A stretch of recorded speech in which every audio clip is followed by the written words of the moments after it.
जंग यमामा में मुसलमान खालिद बिन वलीद की लीडरशिप में जंग जीत तो गए, लेकिन इस जंग में मुसलमानों को बहुत ज्यादा नुकसान भी हुआ, क्योंकि सिर्फ 13,000 मुसलमानों ने मुसैलमा कज़्ज़ाब की 40,000 की फौज को हराया था। जब मुसलमानों की इस अजीम फतह की खबर मुसलमानों की कैपिटल मदीना पहुंची तो वहां सारे मुसलमान बहुत खुश हुए और सेलिब्रेट करने लगे। लेकिन हजरत उमर रज़ियल्लाहु अन्हु ने देखा कि इस जंग में बहुत सारे सहाबा ऐसे शहीद हुए जो हाफिज कुरान थे, ऑलमोस्ट 700 सहाबा। तो उन्होंने सोचा कि अगर इसी तरह हाफिज कुरान दुनिया से जाते रहे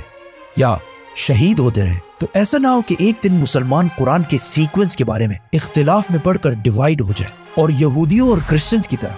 बहुत सारे फिरकों में बट जाए। यहूदियों का मानना है कि उनकी किताब तौरात, वो पूरी किताब अल्लाह ने 40 रातों में नाज़िल फरमाई, लेकिन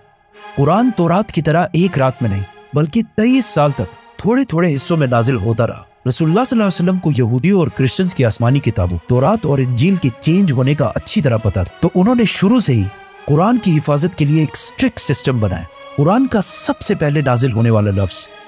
इक़रा था, मतलब रीड। लेकिन आज से 1400 साल पहले मक्का में ऐसे लोग बहुत कम थे जो कुरान को लिख और पढ़ सके। लेकिन पहले दिनों से ही इस्लाम कबूल करने वालों में कुछ लोग ऐसे थे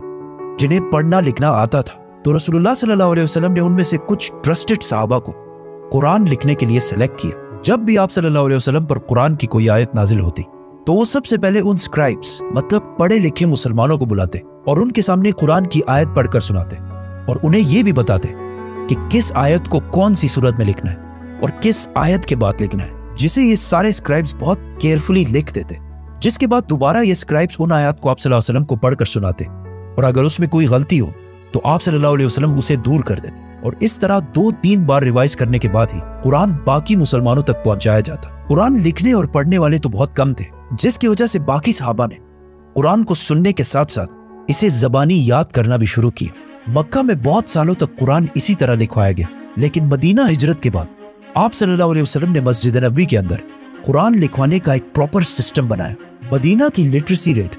मतलब मदीना में पढ़ने लिखने वाले लोगों की तादाद मक्का से भी बहुत ज्यादा कम थी, लेकिन मदीना में मुसलमानों को एक एडवांटेज ये मिला कि वहां पहले से बहुत सारे यहूदी आबाद थे, क्योंकि यहूदियों की किताबों में पहले से ये बता दिया गया था कि बहुत जल्द मदीना के आसपास एक पैगंबर आने वाले हैं। इसीलिए हिजरत से 500 साल पहले जब फलस्तीन के इलाके में रोमन एम्पायर ने यहूदियों पर जुल्म करना शुरू किया तो इनमें से बहुत सारे यहूदी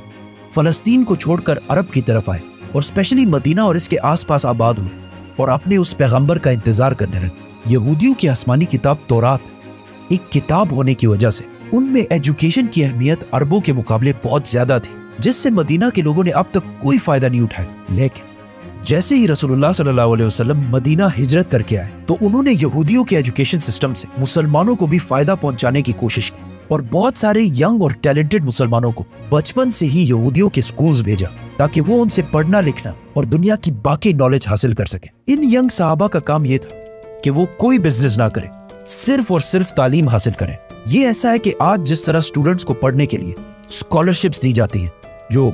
आज बिल्कुल एक नॉर्मल सी बात है, लेकिन उस जमाने में ये बहुत नई बात थी। आप सल्लल्लाहु अलैहि वसल्लम ने जिन यंग मुसलमानों को इन स्कॉलरशिप्स के लिए सेलेक्ट किया उनमें से एक का नाम ज़ैद बिन साबित रज़ियल्लाहु अन्हु था, जिन्होंने यहूदियों से न सिर्फ अरबी बल्कि यहूदियों की जबान हिब्रू, ईरान की जबान फारसी और इवन ग्रीक जबान भी सीखी। जिसके बाद ज़ैद बिन साबित आप सल्लल्लाहु अलैहि वसल्लम के पर्सनल स्क्राइब बने, मतलब कुरान की नाजिल होने वाली आयात को लिखना और बाकी बादशाहों की तरफ लेटर्स लिखना, जो एक बहुत इंपॉर्टेंट रोल था। आहिस्ता आहिस्ता ये ग्रुप बढ़ता गया और कुछ एस्टिमेट्स के मुताबिक 75 तक जा पहुंचा। तो आप सल्लल्लाहु अलैहि वसल्लम ने मस्जिद नबवी के अंदर ही एक पोर्शन इन्हीं यंग एजुकेटेड सहाबा के लिए बनाया, जहां ये सहाबा आप सल्लल्लाहु अलैहि वसल्लम से कुरान सीखते, उसे प्रॉपर्ली लिखते और फिर बाकी मुसलमानों तक पहुंचाते। हिजरत के सिर्फ 2 साल बाद जंगे बदर में मुसलमानों ने पहली बड़ी फतह हासिल की, जिसमें मुसलमानों के हाथ बहुत सारे कैदी भी आए, जिनमें से बहुत सारे कैदियों को तो फिदिया लेकर रिहा कर दिया गया, लेकिन कुछ कैदी ऐसे थे जो अपनी रिहाई के लिए फिदिया नहीं दे सके। तो उन्हें आप सल्लल्लाहु अलैहि वसल्लम ने ये ऑप्शन दिया कि अगर वो 10 मुसलमानों को पढ़ना लिखना सिखा दे तो मुसलमान उन्हें रिहा कर देंगे। इस तरह मदीना में यहूदियों के अलावा मुसलमानों ने भी अपने स्कूल्स बनाना शुरू कर दिए और आहिस्ता आहिस्ता मदीना की लिटरेसी रेट बाकी अरब के मुकाबले में बढ़ने लगी। इन स्टूडेंट्स का काम सिर्फ कुरान लिखना नहीं था, बल्कि मदीना की रियासत के बाकी डॉक्यूमेंट्स और रजिस्ट्रेशंस भी यही संभालते थे। जैसे कि आप सल्लल्लाहु अलैहि वसल्लम के हुक्म पर मदीना की पॉपुलेशन को काउंट भी इन्हीं साहबा ने किया था, और यहूदियों की ताकत को टैकल करने के लिए आप सल्लल्लाहु अलैहि वसल्लम ने मदीना में एक बाजार बनाया था जिसकी सारी डॉक्यूमेंटेशन यही एजुकेटेड स्टूडेंट्स करते थे। आप सल्लल्लाहु अलैहि वसल्लम की जिंदगी में तो ये सारा सिस्टम ऐसे ही चलता रहा, मतलब कुरान को केयरफुली लिखा जाता, उसे पढ़ा जाता और बहुत सारे सहाबा उसे ज़बानी याद कर लेते। लेकिन कुरान आप सल्लल्लाहु अलैहि वसल्लम की जिंदगी के आखिरी साल तक नाजिल होता रहा, जिसकी वजह से कुरान एक कंप्लीट बुक की शक्ल में लिखना इम्पॉसिबल था। और रसूलुल्लाह सल्लल्लाहु अलैहि वसल्लम के वफात के कुछ ही अरसे बाद जंगी यमामा में 700 हाफिज कुरान शहीद हुए। तो हजरत उमर रज़ियल्लाहु ताला अन्हु ने सोचा कि अगर इसी तरह सहाबा शहीद होते गए और आने वाले मुसलमानों के लिए कुरान एक कंप्लीट बुक की शक्ल में ना हो, तो कहीं ऐसा ना हो कि मुसलमान एक दिन कुरान के सीक्वेंस के बारे में इख्तिलाफ में पढ़कर डिवाइड ना हो जाए। तो वो सीधा खलीफा अबू बकर रज़ियल्लाहु ताला अन्हु के पास गए और उन्हें समझाने की कोशिश की कि हमें एटलीस्ट एक कुरान ऐसा कंप्लीट लिख लेना चाहिए जिसका सीक्वेंस उसी तरह हो जिस तरह रसूलुल्लाह सल्लल्लाहु अलैहि वसल्लम ने बताया था, और उस पर किसी को कोई शक ना हो। पहले तो अबू बकर रज़ियल्लाहु ताला अन्हु ने ऐसा करने से बिल्कुल इनकार कर दिया और कहा कि मैं ऐसा काम क्यों करूं जो रसूलुल्लाह सल्लल्लाहु अलैहि वसल्लम ने ना किया हो। लेकिन हजरत उमर रज़ियल्लाहु ताला अन्हु ने उन्हें कन्विंस करने की बहुत कोशिश की और उन्हें यहूदियों और क्रिश्चियंस की किताबों तौरात और इंजील की मिसाल भी दी, क्योंकि मूसा अलैहिस्सलाम पर तौरात नाजिल होने के बाद पहले तो बहुत 100 साल तक तौरात अपने बिल्कुल सही फॉर्म में मौजूद थी, लेकिन मूसा अलैहिस्सलाम की वफात के 800 साल बाद और आज से 2600 साल पहले जब बनी इसराइल फलस्तीन के इलाके में आबाद थे, तो उन पर साथ ही एक नए किंगडम बेबीलोनियन किंगडम ने हमला कर दिया और पूरे फलस्तीन को और स्पेशली जेरूसलम को तबाह बर्बाद कर दिया, जिसके बाद बनी इसराइल की ताकत बिल्कुल टूट गई। बेबीलोनियन किंगडम के बादशाह बख्त-ए-नसर नेबुकदनेस्सर को यहूदियों से इतनी नफरत थी कि उन्होंने यहूदियों के सारे टेम्पल्स जला दिए और उसी के साथ सारे तौरात भी जला दिए। मतलब एक टाइम दुनिया में ऐसा भी आया कि दुनिया में एक तौरात भी मौजूद नहीं थी, जिसके बाद यहूदियों ने तौरात जीरो से दोबारा लिखी और उसी तौरात को बिल्कुल सही करार दिया। और इस तरह क्रिश्चियनिटी में भी बाइबल के बहुत सारे वर्जन्स हैं जिनमें से चर्च ने खुद ही कुछ को सही और बाकियों को गलत करार दिया। जैसे ही हजरत उमर ने अबू बकर रज़ियल्लाहु ताला अन्हु के सामने ये सारी बातें रखी, तो हजरत अबू बकर भी कन्विंस हो गए और फौरन कुरान को एक किताब की शक्ल में लिखवाने का हुक्म दिया। और इस काम के लिए उन्होंने उसी सहाबी ज़ैद बिन साबित रज़ियल्लाहु ताला अन्हु को इंचार्ज बनाया, जिन्हें आप सल्लल्लाहु अलैहि वसल्लम ने बचपन से ही खुद ट्रेन किया था। उस वक्त मदीना में एटलीस्ट 25 सहाबी ऐसे थे जिन्हें पूरा कुरान ज़बानी याद था। तो अबू बकर रज़ियल्लाहु ताला अन्हु ने ज़ैद बिन साबित के अंडर सहाबा की एक टीम बनाई जो सारे हाफिज़ कुरान थे, और कुरान जमा करने के लिए एक बहुत स्ट्रिक्ट सिस्टम बनाया, जिसमें सबसे पहले सारे हाफिज़ कुरान की आयत पढ़कर सुनाते, फिर उन्हें आप सल्लल्लाहु अलैहि वसल्लम की जिंदगी में लिखे जाने वाले कुरान की आयत से मैच किया जाता, और इस सब के बाद भी बाहर से 2 गवाहों के कुरान के नुस्खे भी देखे जाते, और इस तरह कुरान की एक एक आयत को बहुत केयरफुली लिखा जाता। और ये सारे काम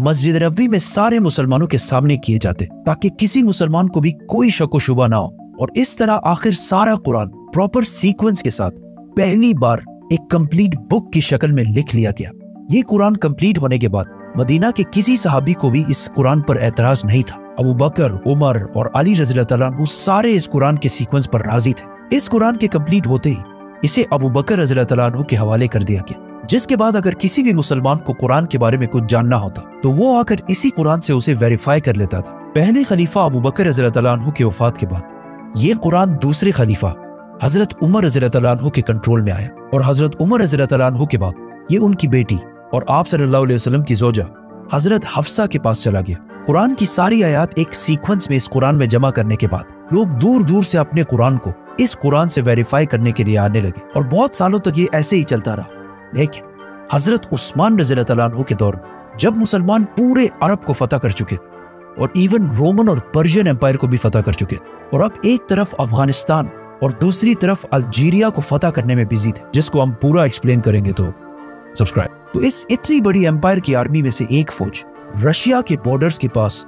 आर्मीनिया को फतह कर रही थी। एक दिन वही रशिया के बॉर्डर के पास मस्जिद में नमाज के बाद कुछ लोग खड़े हुए और उन्होंने इमाम से कहा कि आपने इस नमाज में जो कुरान की आयत पढ़ी वो गलत है, और वो इस तरह नहीं बल्कि इस तरह है। जिस पर कुछ और लोग खड़े हुए और कहा कि नहीं, इमाम ने बिल्कुल सही पढ़ी। इन दोनों ग्रुप्स की मस्जिद के अंदर ही बहुत सख्त लड़ाई होने वाली थी कि इस फौज के कमांडर हुज़ैफा ने इन्हें रोक दिया। जैसे ही ये फौज जिहाद से वापस मदीना पहुंची तो इस फौज के कमांडर हुज़ैफा अपने घर जाने के बजाय सीधा खलीफा उस्मान रज़ियल्लाहु ताला अन्हु के पास पहुंचे और उन्हें कहा कि या अमीरुल मोमिनीन, उम्मत मोहम्मद को बचाए और हजरत उस्मान रज़ी अल्लाह तआला अन्हु को वो सारा किस्सा सुनाया। असल में ये दोनों ग्रुप्स ही बिल्कुल सही कह रहे थे, क्योंकि इससे पहले कुरान सिर्फ मक्का के एक्सेंट में नहीं बल्कि अरब के बहुत सारे लहजों में लिखा हुआ था। लेकिन कुरान इतने लहजों में होने की वजह से आहिस्ता आहिस्ता मुसलमानों में इख्तिलाफ बढ़ रहा था। तो हजरत उस्मान रज़ी अल्लाह तआला अन्हु ने फौरन फैसला किया कि कुरान के बाकी सारे एक्सेंट्स को खत्म करके कुरान को एक ही एक्सेंट में लिखा जाए, मक्का के एक्सेंट जो रसूलुल्लाह सल्लल्लाहु अलैहि वसल्लम का लहजा था, ताकि उम्मत में कोई भी कुरान की वजह से इख्तिलाफ में ना पड़ सके। और इस काम के लिए उन्होंने उसी सहाबी ज़ैद बिन साबित रज़ी अल्लाह तआला अन्हु को बुलाया और उनके अंडर दोबारा एक टीम बनाई और एक सहाबी को हजरत उमर की बेटी हजरत हफ्सा रज़ी अल्लाह तआला अन्हा की तरफ भेजा कि वो उनसे वो कुरान लेकर आए जो अबू बकर रज़ी अल्लाह तआला अन्हु के दौर में लिखवाया गया था। और इस तरह एक कंप्लीट कुरान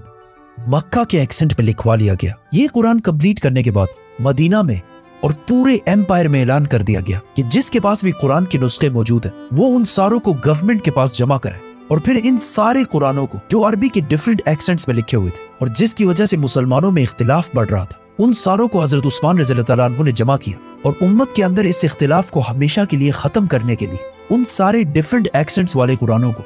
आग लगाकर खत्म कर दिया। और इस कुरान जो मक्का के एक्सेंट में मतलब रसूलुल्लाह सल्लल्लाहु अलैहि वसल्लम के एक्सेंट में लिखा गया था, उसे इस्लामिक एम्पायर के सारे प्रोविंसेस की तरफ भेज दिया गया। और कुरान की जो कॉपीज इन सूबों को भेजी गई उनमें से आज भी कुछ कॉपीज दुनिया में बिल्कुल सही मौजूद है, जिससे कुरान की ऑथेंटिसिटी का भी पता चलता है। और आज पूरी दुनिया में मुसलमान जिस किताब कुरान को पढ़ते हैं, ये वही किताब है जो रसूलुल्लाह सल्लल्लाहु अलैहि वसल्लम पर नाजिल हुई। अबू बकर रज़ी अल्लाह तआला अन्हु ने इसे कंबाइन कर एक बुक की शक्ल में लिखा और हजरत उस्मान रज़ी अल्लाह तआला अन्हु ने इसे एक ही तरीके एक ही एक्सेंट में लिखवाया। लेकिन जिस बात से हजरत उमर रज़ी अल्लाह तआला अन्हु डर रहे थे कि कहीं मुसलमान कुरान के सीक्वेंस की वजह से यहूदियों और क्रिश्चियंस की तरह फिरकों में ना बढ़ जाए, तो मुसलमान कुरान की वजह से तो फिरकों में नहीं बढ़े, लेकिन बाकी चीजों में मुसलमान बहुत सारे फिरकों में बढ़ चुके हैं। लेकिन इतने सारे फिरकों के बाद भी दुनिया के सारे मुसलमान एक चीज पर मुत्तफिक हैं और वो है कुरान। सब्सक्राइब।